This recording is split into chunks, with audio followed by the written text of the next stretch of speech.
और हम लोग के काम में, अपने इलाके में काम जमाने का काम चलता है। हम भी उन्नाव जब जाते हैं तो इससे लंबा बोलते हैं इनके लिए। खैर, अमित शुक्ला ने जो शुरुआत की, आज सबसे ज़्यादा मेहनत इस कार्यक्रम के लिए अमित शुक्ला ने की। शुरुआत उन्होंने की, बहुत तरह की दिक्कतें थी बीच में, लेकिन सबसे पार पाते हुए फिर भी आपको उतना नहीं हंसा पाए जितना इस राज्य में अकेले इरफान अंसारी और भानु शाही का ऑडियो रिकॉर्ड। झारखंड को हंसने के लिए बाहर का जरूरत नहीं, ये अंदर इतना हंस लेता है। लेकिन बेचारा फिर भी मेहनत किया कि उस ऑडियो रिकॉर्डिंग से ऊपर का कुछ बोले। ये तो है हमारा। दूसरी बात ये है, ये ने कहा कि अरे ये लोग बड़े बड़े अपने आप को कवि समझते हैं, फिर भी देखिए हमको आगे क्यों कर दिया। वो इसलिए कर दिया क्योंकि रीवा मेरा ससुराल है, मैंने वही शादी की है। तो हमने सोचा कि अरे साले,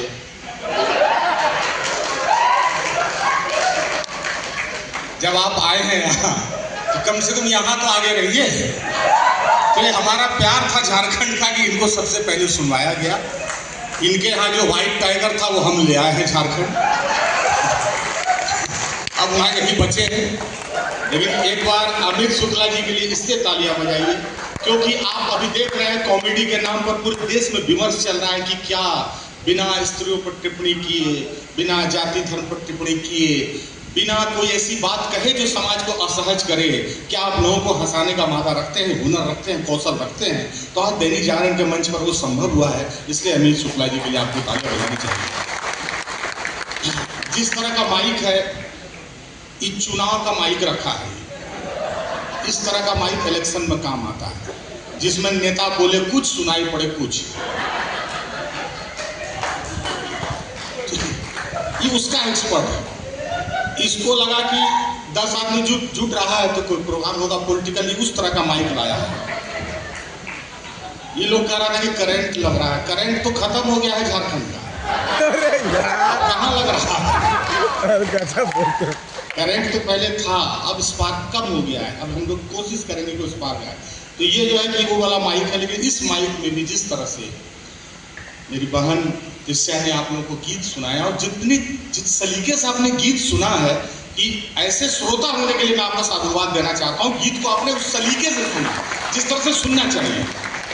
और अशोक भैया जिस तरह से बोले, हम राजस्थान की धरती से आए, फलना चिल्ला बीरूर। देखिए, हम अभी आज जयपुर से आ रहे हैं, ऐसा कोई बात नहीं है, सब कुछ ठीक है, कोई तनाव में नहीं है,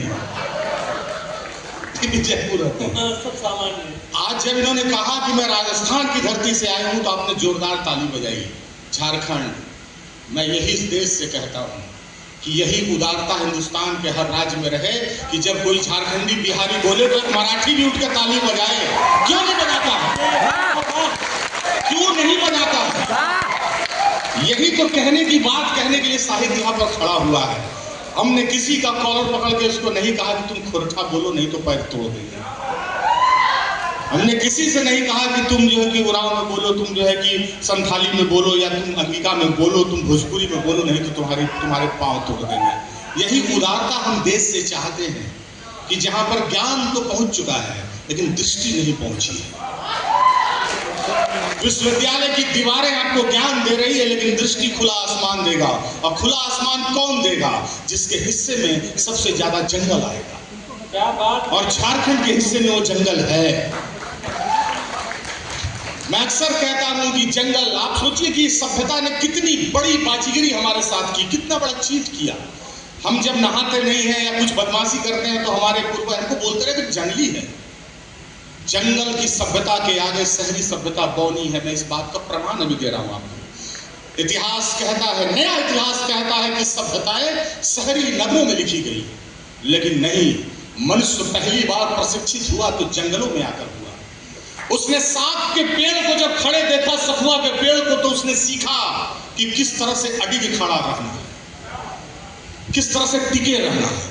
उसने जब पहाड़ देखे जंगलों में टहलते हुए तो उसको पता चला कि मौन कितना मुखर होके, कितना स्थिर होके खड़ा रह सकता है। उसने जब बहती हुई नदी देखी तो उसको पता चला कि जीवन में गति सीखना किसे कहते हैं। उसने जब जंगल में पंछियों को बोलते सुना तो उसे पता चला कि बाघ देवी सरस्वती इन्हीं पंछियों के कंठ में संगीत सिखाने हमको यहाँ पर आई है। जंगल हमें ये सिखाता है। जंगल हमें कहता है कि सहयात्री बनो, प्रतिस्पर्धी मत बनो। जंगल में खड़ा एक सखुआ का पेड़ दूसरे सागवान के पेड़ से नफरत नहीं करता है। कोई छोटा और बड़ा पेड़ दोनों साथ साथ बढ़ता है।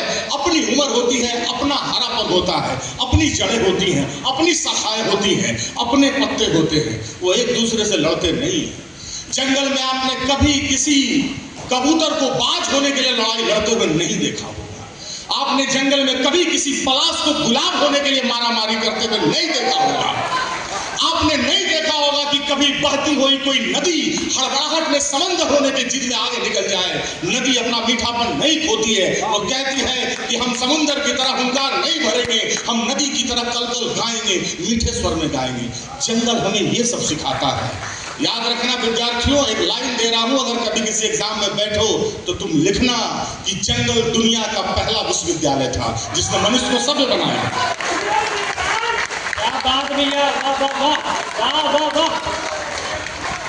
दुनिया का पहला विश्वविद्यालय जंगल था। मैं पत्रकारिता के मंच पर खड़ा हूँ।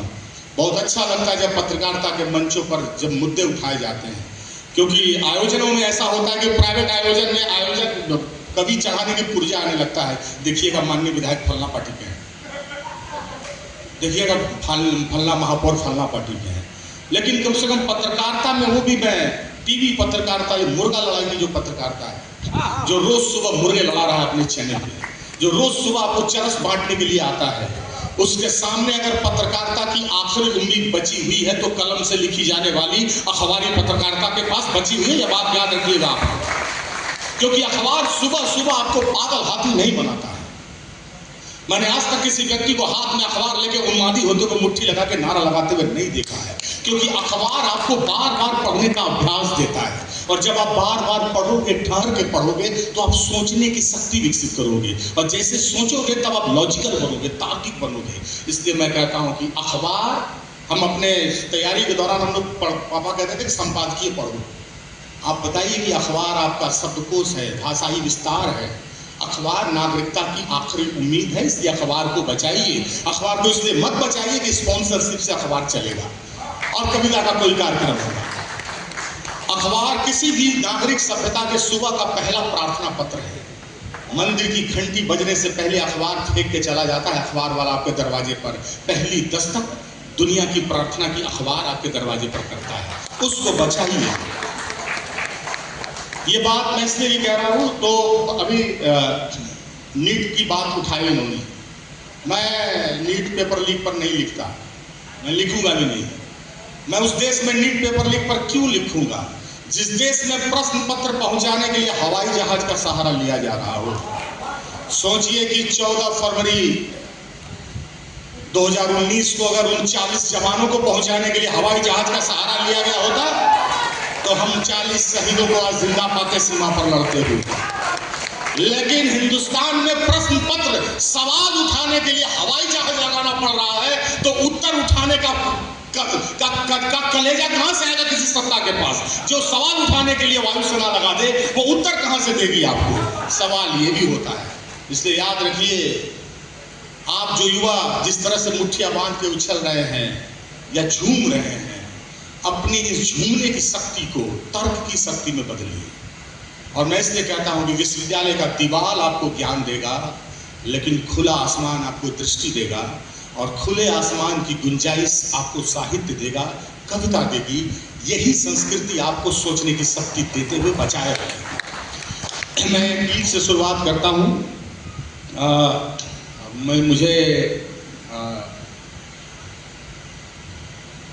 इन्होंने भैया ने अभी भगत सिंह पर कविताएं पढ़ी। आपने देखा कि 10-7 दिन पहले बिहार में एक लड़के का एनकाउंटर कर दिया गया।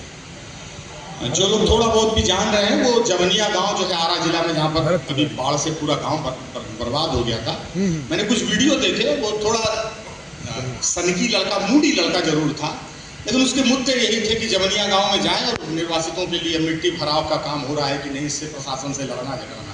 आप सोचिए कि हम एक ऐसे समय में जी रहे हैं जहाँ शोरगुल में हमें कुछ सुनाई नहीं पड़ रहा है। मैं इसलिए कह रहा हूँ मैं इसलिए आपसे कह रहा हूं कि हम भगत सिंह पैदा करने की स्थिति में है ही नहीं, इसलिए हम मुठिया तान के कविताओं के रास्ते किसी तरह से विरेचन कर लेते हैं। जो फिलोसफी के विद्यार्थी हैं वो विरेचन का अर्थ जानते हैं।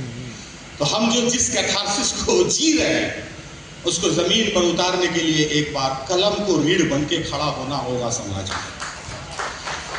मैं गीत पढ़ रहा हूँ झारखंड की जमीन पर खड़ा होके, और मुझे नहीं पता कि मुझे किस गीत से शुरुआत करनी चाहिए।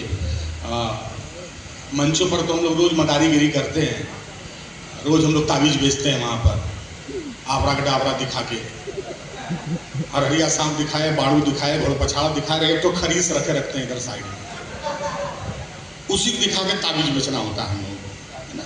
तो वहां से मैं एक गीत आप लोगों के बीच में पढ़ता हूँ। मैं चाहता हूँ कि थोड़ी देर के लिए आप नौजवान बच्चा हो जाए। हम सबके हृदय में एक बचपन निर्वासित है और दफन है, और हम जानबूझ के अपनी जिंदगी के तनाव में उस बच्चे को रोज दफन करते जाते हैं और धकेलते जाते हैं और दबाते जाते हैं। जबकि अगर आपको अकेला छोड़ दिया जाए किसी भी तनाव, नौकरी के तनाव से, घर परिवार के तनाव से, तो जो अकेली अवस्था होती है वो फिर से पुनर्जन्म, बचपन की पुनर्जन्म की अवस्था होती है। मैं चाहता हूँ कि एक बार आप पुनर्जन्म लें, क्योंकि इस हॉल के बाहर जाने के बाद फिर आपका वो बचपन कहीं खो ही जाना है, कहीं दफन हो ही जाना है, मुझे पता है।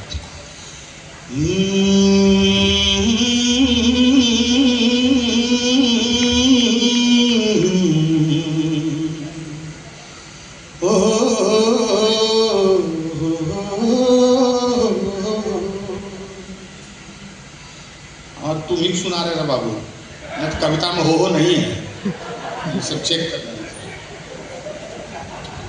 एक बार और करते हो, इसको बढ़ा। एक विशेष बधाई मैं आपके सदर एसडीओ साहब को देना जरूर चाहूँगा कि आप इस कार्यक्रम में जिस तरह से बैठे हुए हैं, ये बात केवल संयोग की और रुचि की नहीं है।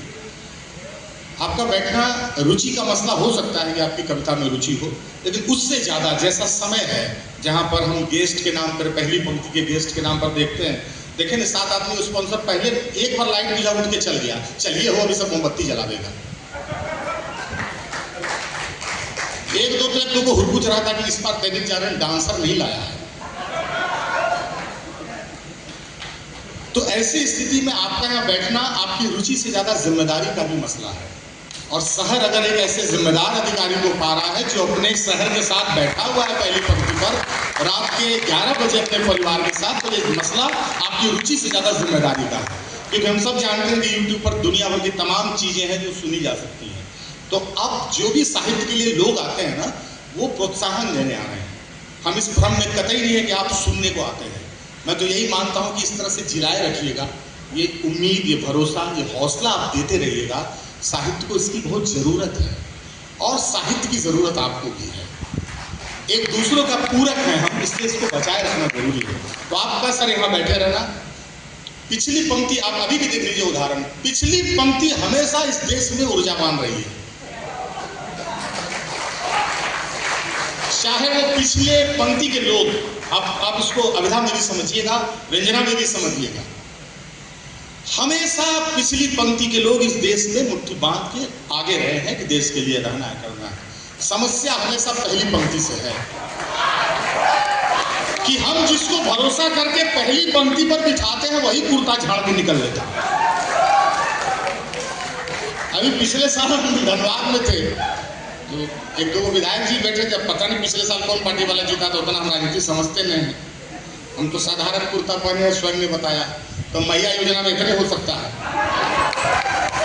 लड़का लोग कमा नहीं पा रहा है, दीदी के पैसा पर यही पहना जा सकता है। 4 लेन बन रहा है, सेंटर से 4 लेन। हम अच्छा जंगल कटता है तो हमको बौखलाहट हो जाता है, हम पागल हो जाते हैं। हमको लगता है हम तीर धनुष लेकर मैंने किधरों चला दें, काहे हम पागल हो जाते हैं। हमको देख, हम पेड़ कटता हुआ देख नहीं पाते हैं। 4 लेन, लाखों लाख, मैं दुमका से भी देवघर की तरफ आता हूँ, पता ही नहीं चलता कि यही त्रिकुटी का पहाड़ है, यही बासुकीनाथ के बाद का इलाका है, सब 4 लेन। इस देश में सबसे जरूरी एक वो लेन बनाना जरूरी है जिस लेन पर चल के युवा नौकरी और रोजगार पा सके। वो लेन कब बने? विकास को इस बात की तकसीद करनी होगी, इस बात का विचार करना होगा कि विकास भी आए तो अपने लेन से जाए। विकास अगर हमारी छाती की तरफ से निकल जाएगा 4 लेन बनाते हुए तो ये विकास कैसे होगा? इसलिए हमें इस बात का ख्याल तो रखना ही चाहिए। मैं अखबार के मंच पर ये कह रहा हूँ, अखबार इसी को छाप सकता है, नहीं तो हम लोग का जो प्रेस नोट होता है, कवियों ने गुदगुदाया, फूटे हंसी के फव्वारे, झूठी कविता की पिचकारी, फूटे हंसी के गुलगुल्ले, ये सब 7-8 को बात है जो आंख मूंद के लिख देता है अखबार वाला। भाई कहाँ कभी सम्मेलन हुआ? यही सब हुआ? हाँ यही हुआ, गुदगुदाया, गुलगुल्ला फोड़ा। तो कम से कम हम यहाँ अगर मौजूद हैं तो इतने मुद्दे की बात की। मेरे बाद फिर जब स्वयं आएंगे, स्वयं खुद मध्यम वर्गीय युवाओं की दबी हुई अवचेतन की आवाज को अपना स्वर देते हैं। अवचेतन में जो बात रह गई है, जो आप नारों में कह रहे हैं, भीड़ में कह रहे हैं, जो बात पहली पंक्ति तक जा नहीं पा रही है, उसको सामने से मंच पर गा रहे हैं स्वयं, और वो आपको सुनाएंगे। और आज भी आपको पता चलेगा, हाँ ये हमारे अवचेतन की सामूहिक आवाज है जिसको एक व्यक्ति गा रहा है और हम उसको दोहरा रहे हैं। मैं यहाँ से गीत शुरू करता हूँ बचपन का। स्वागत भी है।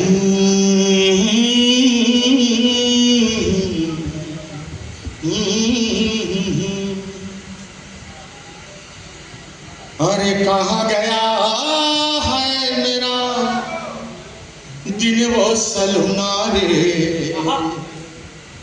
दिन वो सलूना रे।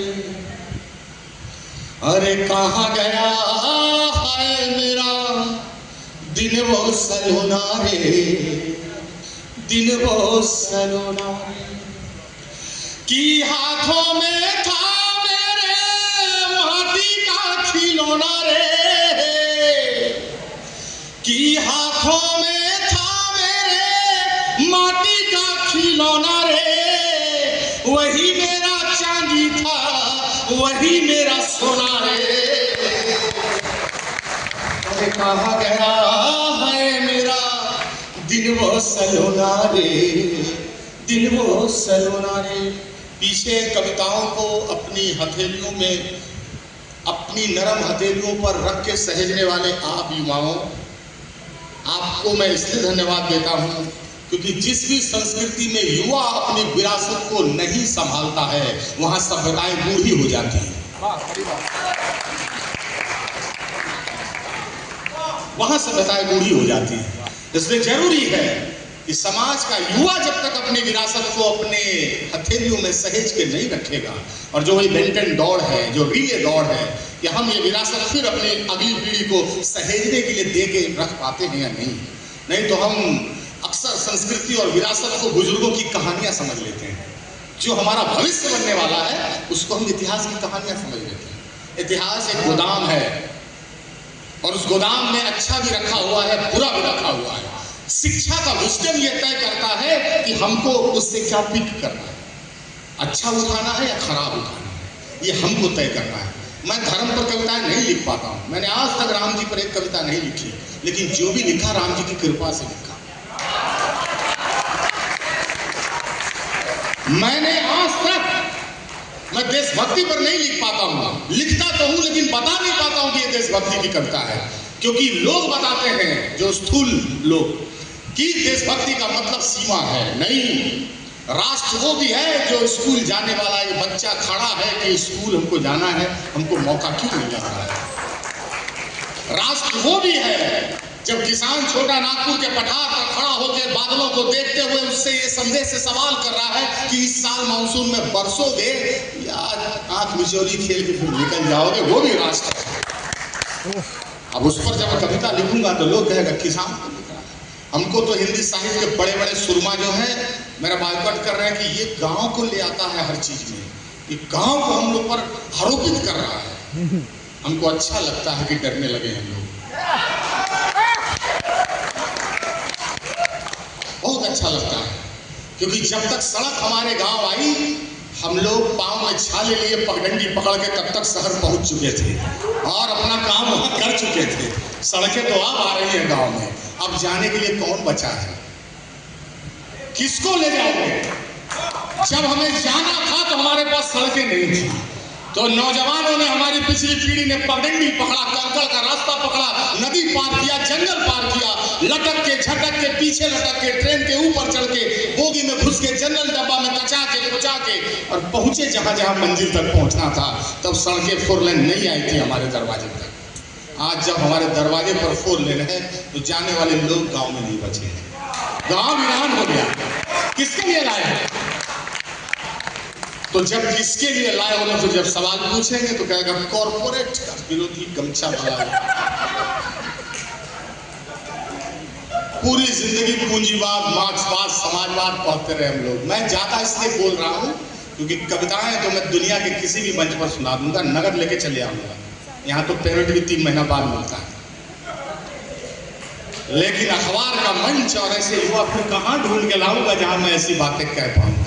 फिर तो आप कहिएगा कि अरे वो झारखंड का लोकल था रे, वो भी 2 ठो सुनाया तो ठीक है सुनाया रे। अभी आप बाहर निकल के कम से कम पलाश का फूल देख के ये तो कहिएगा कि देखो, वसंत जब पहली बार उतरा तो पलाश के अग्नि शिखाओं पर अपनी अंगार को लेकर उतरा है, और यही आग लेकर हमको पूरी दुनिया में निकलना है। कम से कम आप जंगल जाइएगा तो आपको पता तो चलेगा कि एक सुग्गा जो उड़ते हुए कंक्रीट के, सीमेंट के दीवार में अपने चोंच को मार मार के अपने ओंठ की लालिमा को खो चुका है, वो दोबारा जब बसंत में झाड़ फिट के जंगलों में आकर पलाश के फूल को चखता है तो फिर उसको ओंठ का फिर से लालिमा मिलती है। आप ये तो बताओगे ना कम से कम, ये तो आपको इसलिए भी मैं सब बता रहा हूं कि बताइएगा झारखंड बिहार के जिन बच्चों को कहा जाता है इनको ना अंग्रेजी ठीक से आती है ना हिंदी ठीक से आती है। डीपी अग्रवाल एक बहुत बड़े राक्षसी पुतले का नाम था उस वक्त। ये सर लोग तो बहुत बाद में आएंगे, जब मैं एग्जाम दे रहा था, चेयरमैन थे यूपीएससी के, उन्होंने मुझसे कहा था आंदोलन के दौरान कि मिस्टर नीलोत्पल, भारत में हिंदी मीडियम का कोई लड़का जो आईएएस हो चुका है, अगर वो हिंदी में एक चिट्ठी ठीक से लिख दे तो मैं मान जाऊं कि तुम लोगों में भाषा की क्षमता है। हम तो यही परखने के लिए इस तरह का पेपर लाए हैं। मुझे साहित्य अकेडमी मिला, मैंने कहा कि हुजूर हम यूपीएससी फेल हैं, उसके बाद हिंदुस्तान के युवाओं का सबसे बड़ा पुरस्कार लेके आपके सामने खड़ा है, हमारे यहाँ के पास का तो रिजल्ट छोड़ दीजिए आप। इसलिए सुना है कि कल कोई बाबा हो या कल कोई बौद्धिक व्यक्ति हो, वो गांव के लड़कों के बारे में आपसे ये ना कहे कि उसको संवेदनाओं को शिल्प देकर दुनिया के सामने प्रस्तुत करने का तरीका नहीं आता है, तो आप कहिएगा कि इसी जंगलों में भाषाएं भी पलती हैं, यही पलती है। कि हाथों में था मेरे माटी का खिलौना रे, अरे वही मेरा चांदी था, वही मेरा सोना रे, अरे कहाँ गया है मेरा दिन वो सलूना रे, दिन वो सलूना रे। और क्या है बचपन की माटी हम खाते थे, धूल में नहाते थे, सारी धरती थी अपनी कहीं लौट जाते थे। देखिए मिल्कियत बचपन की। आज 1 इंच जमीन के लिए 6 इंच काट रहे हैं लोग। खेत के मेड़ पर जो दूब का घास उगता है, हो सकता है कि हमारे पट्टीदार के गर्म लहू से जल गया हो दूब का घास। कोर्ट जाइए तो वहाँ चाचा से भेंट तो कोर्ट में हो रहा है, ब्याह शादी में तो हो नहीं रहा है, काहे बात जमीन के झगड़ा चल रहा है। लेकिन ये देखिए बचपन की माटी हम खाते थे, धूल में नहाते थे, सारी धरती थी अपनी कहीं लौट जाते थे। कि हरी हरी घास वाला कोमल बिछौना रे, कहाँ गया है मेरा दिल वो सलोना रे, दिल वो सलोना रे। और बचपन का रिश्ता आजकल के बच्चों को कहिए कौन तुम्हारा लगते हैं, तो कहते हैं मेरे पापा का भाई, और चाची का परिचय कराता है हमारी मम्मी की दुश्मन। अच्छा समाज ऐसा हो गया है सर, हम लोगों को तो बेटा का चाह है कि वो इसमें जैसा बेटा हो जाए, सबको चाह होता है हटा कटा हो, तुरंत किसी का आवाज डाउन कर दे, तुरंत किसी का बढ़ा दो। सोचिए अगर हम सब कोई बेटे चाहेंगे तो एक दिन ऐसा आएगा कि मौसी और फुआ गायब हो जाएगी। मौसी फुआ फिर कहाँ से लगेगा, सबको बेटा हो जाएगा। मान लीजिए हम अकेला भाई हैं, हमारे बेटा को न फुआ, हमारी पत्नी मान लीजिए अकेले एक लड़की होगी संयोग से, कहा कि भाई फिर आगे इस तरह का कानून बन रहा है, अभी सहयोग की जरूरत नहीं है। तो सोचिए मौसी और फुआ डायनासोर हो जाएगा। पता चला कि आपका बेटा बोल रहा है मम्मा मम्मा मम्मा, बुआ कैसी होती है, तो कहती है कुछ बार मेला में आएगी दिखावे में। चिड़ियाघर में बुआ जो है पिंजड़ा में बंद है। पता चला 22 साल के मेला के बाद हजारीबाग में वो मौसी आई है, वो बुआ आई। 150 रुपया बुआ, 100 रुपया मौसी, दिखा रहा है बच्चा मेला में। देखा नहीं, रिश्ता खत्म हो रहा है ना। अब आपको तो लग रहा है कि आप तो बहुत ही वैज्ञानिक तरीके से एक परिवार का निर्माण कर रहे हैं, जिसमें अर्थशास्त्रीय भी अपनी जगह है, जिसमें समाज शास्त्रीय एक अवधारणा है ना, और देश को विकास के राह पर ले जाना है तो कितना बच्चा चाहिए ये भी लोकसभा तय कर रहा है। उससे बच रहा है तो बाबा लोग बता दे रहा है इतना करो, गजब सब फरमान निकलता है। कोई कहता 3 कीजिए, कोई कहता 7 कीजिए, हम बोल रहे हैं। कोई कहता 1 कीजिए, सरकार कहती है 2 कीजिए। प्रकृति पर छोड़ दीजिए ना, आप लोग काहे टांग हाथ लगाते हैं। कि मैं यही कह रहा हूँ कि बेटा हो कि बेटी है, प्रकृति पर छोड़ दीजिए, क्योंकि रिश्ते प्रकृति तो बचा रही है, हम अपने हाथों से खत्म किए जा रहे हैं। हजारों वर्ष के इतिहास में बुआ और फुआ मौसी बची रही, लेकिन अब ऐसी स्थिति हो रही है कि शहरों में बच्चों के पास बुआ मौसी नहीं है। अभी मोहल्ला से काम चल रहा है, लेकिन जिस तरह से मारपीट पॉलिटिकल हो रहा है, टीएमसी बीजेपी को, बीजेपी टीएमसी को, कि पड़ोसी एक दूसरे को फुआ मौसी भी नहीं कर सकेगा। हर बात में मारपीट है ना। वहां से कि आसमां पे आंखें थी, हाथ में सितारा था, चांद मेरा मामा था, सूरज भी हमारा था। ए आसमां पे आंखें थी, हाथ में सितारा था, चांद मेरा मामा था, सूरज भी हमारा था। तब कौन नहीं चाहता था, हाय मेरा होना रे कहाँ गया, हाय मेरा दिन वो सलोना रे, दिन वो सलोना रे, दिन वो सलोना रे। बहुत बहुत आभार, अभिनंदन। और अब जो मैं समय बहुत हो चुका है, आदमी के बीच में कोई कविता साहित्य,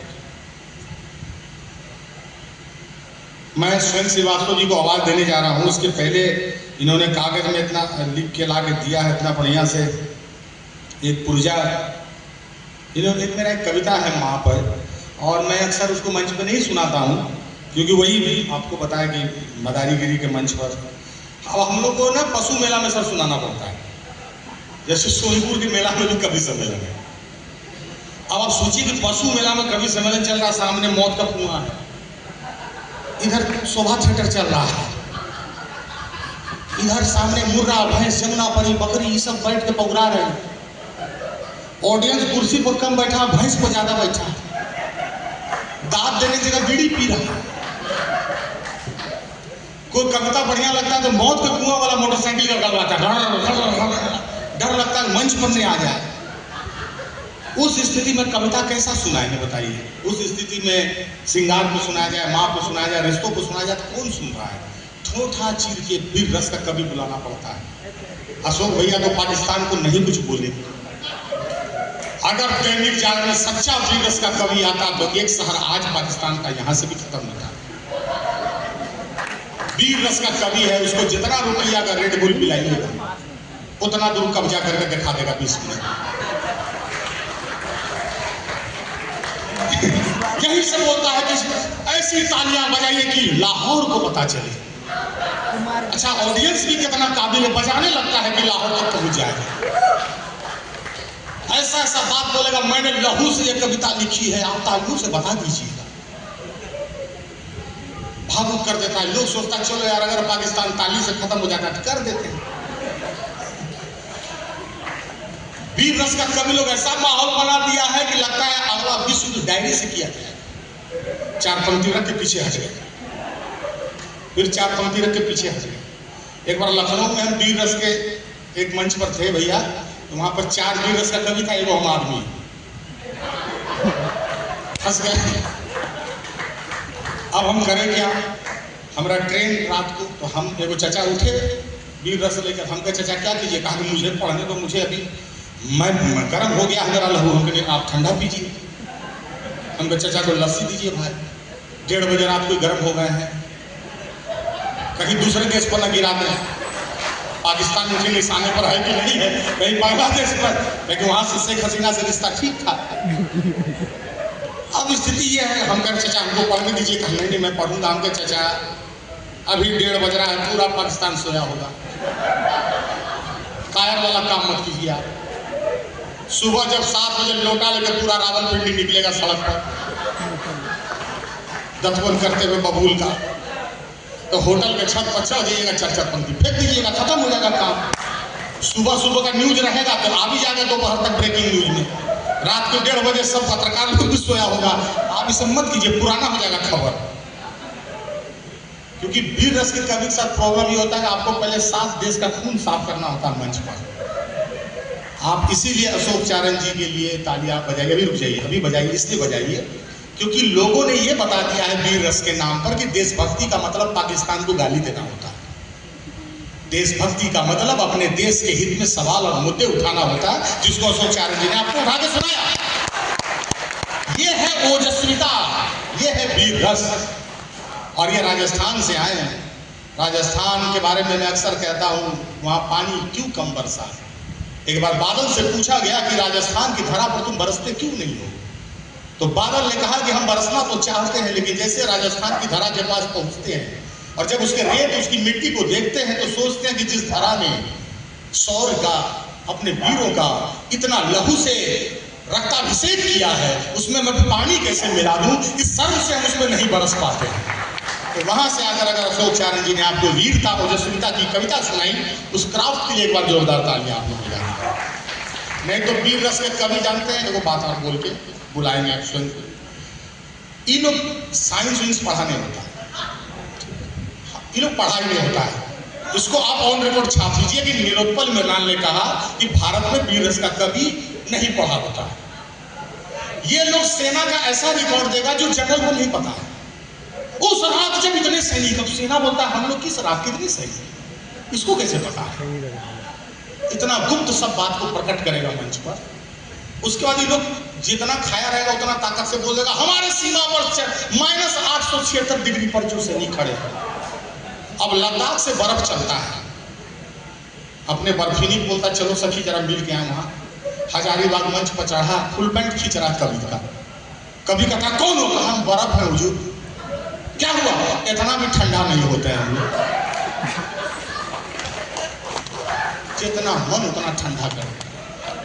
हरदम बोलेगा कि सोचिए एक लाश आ रही है, एक विधवा बैठी हुई है। अरे खाली असूहे काहे बोलता है रे? ये भी तो बोल सकता है गर्दन काट के आ रहे हैं, इन्हें बोलेगा। सोचिए एक लाश आ रही है, एक लाश आ रही है। सामने बैठी 2 औरत कहती है चलो रे दीदी, नहीं तो सिंदूर उंदूर ने पोंछ देगी। हर बात में सिंदूर पोंछ देती है, लाश आ रही है, लाश आ रही है। अरे सीमाओं से उल्लास की खबरें भी आती हैं, खाली लाश नहीं आता है। गजब! वीरता को उल्लास बनाओ। जिस संस्कृति ने वीरता को उल्लास नहीं बनाया है, पूरी दुनिया के किसी भी संस्कृति में निर्गुण नहीं गाया जाता है। टी.एस. एलियट हो या विलियम वर्ड्सवर्थ हो या शेक्सपियर हो, उसके हिस्से में निर्गुण लिखना नहीं है। क्यों नहीं है? क्यों नहीं है? दुनिया के किसी भी संस्कृति में निर्गुण इसलिए नहीं लिखा गया कि सारी संस्कृतियां अपनी शहादत पर शोक मनाती है। हिंदुस्तान की संस्कृति एकमात्र संस्कृति है जो एक शहीद होने के बाद अपने दूसरे बेटे को कहती है कि चलो शहादत के लिए। अरे वाह! इसलिए वो निर्गुण गाती है। वो कहती है कि देह मर जाए आत्मा नहीं मरती है, वीरता नहीं मरती है, यश कभी नहीं मिटता है। यश को ब्रह्मांड में स्वर्णाक्षरों में लिखने वाली परंपरा का नाम निर्गुण है। इसीलिए यहाँ पर शहादत करने वाली फौज खड़ी रहती है। मैं वहां से अपनी बात कह रहा हूँ। एक गीत माँ का 2 पंक्ति पढ़ के फिर मैं जब स्वयं को आवाज दूंगा, और इस गीत को गाते हुए मैं इसलिए भी स्वयं को आवाज दूंगा, ये मौका लग गया है मेरे, अभी दिमाग में ये बात आई। स्वयं जिस तरह के बड़े कवि आज बने हैं या जिस आकार में ये ढले हैं, उसमें इनकी माँ की भूमिका सबसे बड़ी है। इनके साथ ऐसी मैं ये बात कहूँ, और मैं चाहूँगा कि वो जब यहाँ आए मंच पर तो वो मेरे कहे इस वाक्य से ज़्यादा प्रभावित हुए, बिना भावुक हुए अपनी वो बातें कहेंगे। इनको बचपन में पिता का किसी दुर्घटना के कारण उतना प्रेम नहीं मिल सका। यूं कहिए कि ये बहुत छोटे थे और एक माँ ने ये जो भी गढ़ा आकार आपको मिल रहा है, जो भी सुघर बनावट है, जो कथन है, जो कहावत है, जो शिल्प है, जो संवेदना है, ये सारे जो जंगल उगाए हैं इनके भीतर, वो सब इनकी माँ की खेती है। उन्हीं का खाद पानी, उन्हीं का आशीर्वाद, उन्हीं का किया हुआ है जो इनके अंदर है। और मैं उसी माँ के नाम एक गीत 2 पंक्ति पढ़ के फिर स्वयं श्रीवास्तव को आवाज दूंगा। ओ माँ ये दुनिया रे तेरे आंचल से छोटी है, रे तेरे आंचल से छोटी है। बचपन में 1 रुपया जिद से जो मांगा था, बचपन में 1 रुपया जिद से जो मांगा था, उसकी खन खन के आगे दौलत सब खोटी है। ओ माँ ये दुनिया रे तेरे आंचल से छोटी है। क्या है माँ? माँ से बड़ा फिलोसफर कोई नहीं, न कांट, न रूसो, न मैक्स वेबर, न शंकराचार्य, न गीता का वाचन करने वाले कुरुक्षेत्र के मैदान में देवाधिदेव करुणा निधान, नहीं, सबसे बड़ी दार्शनिक माँ है। माँ कैसे बताती है दर्शन, भूख का दर्शन, कि थाली में लेकर खाना मेरे पीछे पीछे आना, 3 सूखी रोटियों से सारे दर्शन समझाना, कहना मत मुंह फेरिए ऐसे नहीं आया है, बहा खून जला पसीना, जला खून बहा पसीना तब जा कमाया है, खाले खाले बेटा ये मेहनत की रोटी है। ओह माँ ये दुनिया रे तेरे आंचल से छोटी है। मेरी माँ भी बीमार है और मैं 4 दिनों से यात्रा में था, मैं उसको देखने नहीं जा पाया था। अभी मैं इस कार्यक्रम के बाद धनबाद जाऊंगा और धनबाद में वो एडमिट है। और ये जब इन्होंने मुझे कहा कि आप यही कविता सुनाइएगा, तो मुझे लगा कि क्या संयोग है कि इन्होंने मुझे क्यों ये कविता कहा। एक माँ डॉक्टर तिस्या श्री की यहाँ पर बैठी हुई हैं, एक बेटी जो MBBS की, जिसके सामने एक बहुत सुनहरा भविष्य था, उस बेटी को उसकी मर्जी का काम मिले, उसकी जिद के लिए, कि वो अपने हुनर, अपने जिद को अपना परचम बना के अगर पूरी दुनिया में लहराना चाहती है, तो उसको आंचल लेके पूरी दुनिया में घूमती है उसके साथ, डॉक्टर तिस्या श्री के साथ उनकी माता जी, है ना, कि उसकी जिद को परचम बना दिया जाए। तो उसके लिए वो आंचल लेकर दिन रात उसके साथ रहती है, घूमती है, हर कार्यक्रम में साथ रहती है। वहाँ से मैं कह रहा हूँ, मुझे याद है मेरी माँ के लिए पापा आज से 28-29 साल पहले ड्रेसिंग टेबल लाए थे, उसमें मम्मी सजेगी। लेकिन जीवन में हमने कभी उस ड्रेसिंग टेबल के आगे अपनी माँ को सजते नहीं देखा। हमेशा हम ही लोग का चोटी पकड़ के, बाल पकड़ के काजल लगाते रही, पाउडर लगाते रही, कहीं देखो इसमें सुंदर दिखते हो कि नहीं, कैसा दिखते हो, कि खुद तो मटमैली हो गई मुझको चमकाने में, खुद तो मटमैली हो गई मुझको चमकाने में, खुद को बुझा लिया है मेरा दिया जलाने में, रहती है खुद परेशान मेरी बलाएं लेती रहती है खुद परेशान, मेरे लिए सपने बुनती काट खुद को रेसा रेसा, ऐसी तो इस दुनिया में बस माई होती है। ओह माँ ये दुनिया रे तेरे आंचल से छोटी है, तेरे आंचल से छोटी है माँ। आप सबकी की माँ के नाम, पूरी दुनिया की माताओं के नाम, हम सब की माताओं के नाम, इस धरती माता के नाम, इस भारत माता के नाम एक बार जोरदार तालियों के साथ उस कवि का स्वागत करिएगा। मैं एक बार फिर से कह रहा हूं कि उन्नाव की मिट्टी से संवेदनाओं का कपास लेकर एक कलमकार निकलता है। उसे नहीं पता होता है कि इसको मैं बुन भी पाऊंगा कि नहीं, और जब बुनूंगा तो ये किस आकार में निकल कर आएगा। इसने उस कपास से किसी सत्ता की राह पर बिछने वाली मखमल की कालीन नहीं बुनी, इसने उसी कपास को खुरदरा बनाया और आप युवाओं की आवाज बनाकर आपके लिए उछाल दिया है। आपके बीच में स्वागत कीजिए एक बार फिल्म से बातों का जोरदार तालियों के साथ। जिंदाबाद।